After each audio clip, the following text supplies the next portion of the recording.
ಎಲ್ಲದರ ಜೊತೆಗೆ ಥಾಯ್ಲೆಂಡ್ ಮೂಲದ ಹಡಗಿನ ಮೇಲೆ ದಾಳಿ ಮಾಡಲಾಗಿದೆ. ಯಾರು ಮಾಡಿದ್ದಾರೆ ಅಂತ ಗೊತ್ತಿಲ್ಲ.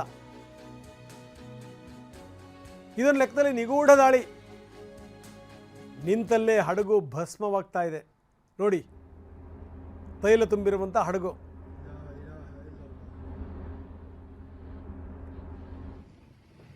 ಅದಾದ ಮೇಲೆ ಹಡಗಿನಲ್ಲಿದ್ದಂಥ 3 ಜನ ಸಿಬ್ಬಂದಿ ನಾಪತ್ತೆಯಾಗಿದ್ದಾರೆ.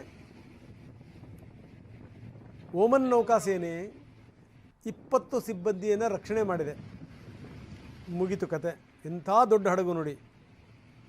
ಅದೆಷ್ಟು ಪ್ರಮಾಣದಲ್ಲಿ ಇದರಲ್ಲಿ ತೈಲ ಇತ್ತೋ ಏನೋ.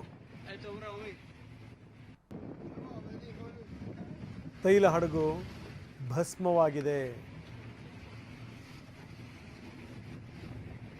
ಸಮುದ್ರದ ನೀರು ಅದೆಷ್ಟು ಕಲುಷಿತ ಆಗಿಬಿಡುತ್ತೋ.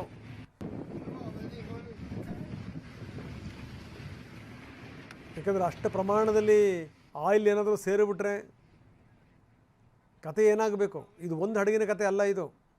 ಈ ರೀತಿ ಅದೆಷ್ಟು ಹಡಗುಗಳು ನಿಂತಲ್ಲೇ ಭಸ್ಮಗೊಂಡಿವೆಯೋ ಏನೋ. ಎಷ್ಟರ ಮಟ್ಟಿಗೆ ಅದರ ಮೇಲೆ ದಾಳಿಗಳಾಗಿದೆ ಅಂತಂದರೆ ಒಂದಾದ್ಮೇಲೆ ಹಡಗಿನ ಮೇಲೆ ದಾಳಿಗಳು ನಡೀತಾನೇ ಇವೆ.